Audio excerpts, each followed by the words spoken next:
రాజ్ కుమార్ హీరాని అవి మూడు అయితేనే కానీ చెప్పలేం. అటు ఎన్టీఆర్ కూడా బిజీగానే ఉన్నాడు ఆయన లైనప్ తో. ప్రశాంత్ నీళ్ళు డైరెక్షన్ లో ఒక సినిమా వస్తుంది డ్రాగన్. అదే మొత్తం మీద ఏంటంటే వీళ్ళ లైనప్ ఎవరి లైనప్ వాళ్ళు ఉన్నాయి.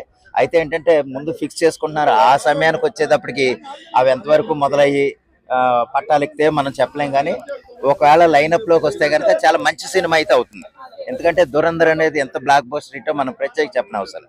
ఎక్స్ట్రాడినరీ. రీసెంట్ టైమ్స్ లో బాలీవుడ్ లో నెంబర్ 1 సినిమాగా నిలబడింది.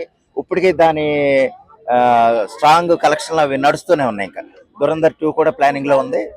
ఏదేమైనా సరే అల్లు అర్జున్ గారు ఎన్టీఆర్ కదా, ఆ సినిమా ఇద్దరు వస్తే కనుక ఎక్స్ట్రాడినరీగా ఉంటుంది.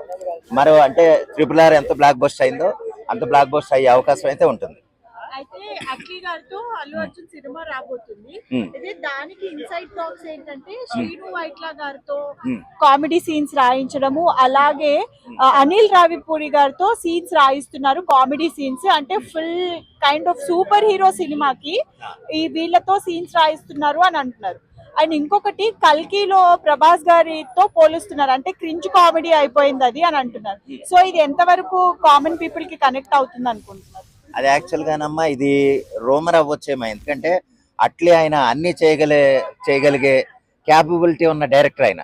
ఎందుకంటే మనం అదిరింది, విజిల్, తెలుగులో డబ్బుడ్ అయిన సినిమాలు చూస్తే కనుక, లేదా రాజారాణి, మనం ఆయన సినిమాలన్నీ చూస్తే కనుక అన్నీ ఉంటాయి. అటు కామెడీ ఉంటుంది, ఎక్స్ట్రాడినరీ స్టోరీ ఉంటుంది, ఎక్స్ట్రాడినరీ మెసేజ్ ఉంటుంది. అన్నిటితో పాటు మెసేజ్ ఇవ్వటంలో తమిళ డైరెక్టర్లు మించిన వాళ్ళు అయితే లేరు. అదే సమయంలో ఏంటంటే ఈ అట్లీ గారి సినిమాకి శ్రీను వైట్ల లేకపోతే అనిల్ రావుపూడి ఇలాంటి వాళ్ళు సీన్లు రాయటం, లేకపోతే కామెడీ సీన్స్ రాయటం అనేది రాస్తే రాసి ఉండొచ్చు అనేది నేను రూమర్గా ఫీల్ అవుతున్నాను. అదైతే వాస్తవానికి అయితే అట్లీ ఇంకొకళ్ళ సహాయం అంటే తెలుగు నేటివిటీకి ఏమన్నా అంటే దానికి అనువుగా ఉండటం కోసం ఏమన్నా రాయిస్తే రాయించవచ్చేమో. కానీ యాక్చువల్గా సీన్స్ క్రియేట్ చేయించుకుని వీళ్ళతో సీన్స్ క్రియేట్ చేయించుకుని ఆయన డైరెక్ట్ చేసే ఇదైతే ఉండదు అనుకున్నాను. అంటే తెలుగు నేటివిటీ అంటే తమిళ అట్లీ అనేది ఆయన పూర్తిగా తమిళ డైరెక్టర్. తెలుగులో డబ్ చేయడానికి తెలుగుకు అనువుగా ఉండేలాగా ఉన్న సీన్స్ అయితే ఉండొచ్చేమో. అది రాయిస్తున్నారు అనేది ఇంకా రూమర్ గానే ఉంది. కానీ వాళ్ళిద్దరూ ఆన్ బోర్డ్ అన్నది మనకేమీ తెలియదు, న్యూస్ అయితే లేదు. ఆ విధంగా అట్లీ గారు అటు అంటే యాక్చువల్ పాన్ ఇండియన్ సినిమా అది. పాన్ ఇండియన్ సినిమాలో తెలుగు కోసమే కామెడీ సీన్లు రాస్తారు అనేది అంతగా చెప్పలేము. యాక్చువల్గా అట్లీ గారు అయితే ఆయన ఇండివిజువల్ గా హ్యాండిల్ చేయగలిగే కెపాసిటీ ఉన్న డైరెక్టరే. ఓవరాల్ గా చూడాలంటే చూద్దాం ఆయన లైనప్ కి ఎలాగొచ్చిందో. ఎందుకంటే ఆయన కూడా సైంటిఫిక్ థ్రిల్లర్ మూవీనే తీస్తున్నారు అట్లీ గారు. సూపర్ హీరో సినిమాకి వీళ్ళిద్దరిని పెట్టి సీన్స్ రాయించడం ఎంతవరకు కరెక్ట్? అండ్ అలాగే కల్కిలో చూసాం మనం అవునండి, చాలా మంది క్రింజ్ కామెడీ కూడా అన్నారు. మరి ఇది అల్లు అర్జున్ కి ఎంతవరకు ప్లస్ అవుతుంది? ప్లస్ అంటేనమ్మా ఆ సీన్స్ ఆ సినిమాకి ఉపయోగపడిన దాన్ని బట్టి అవుతుంది. ఆ సీన్స్ అంటే క్రింజ్ కామెడీ అంటే కరెక్ట్ గా ఆ ప్లేస్ కి ఆ సిచ్యువేషన్ కి మ్యాచ్ కాలేదనుకోండి, అది క్రింజ్ గానే ఉంటది.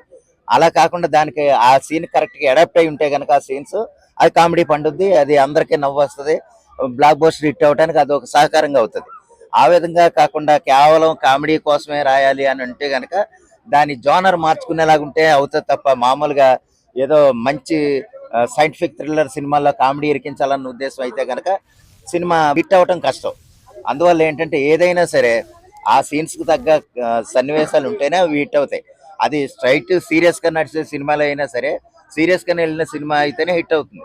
అందులో కామెడీ ఇరికించాలన్న ఉద్దేశంతో చేస్తే అలాగా నడవకపోవచ్చు, లేదా ఆ సన్నివేశాలు ఏమన్నా కనెక్ట్ అయితే కనుక అందరు ప్రేక్షకులు మెచ్చుకుంటారు, ఆ విధంగా హిట్ అవుతాయి.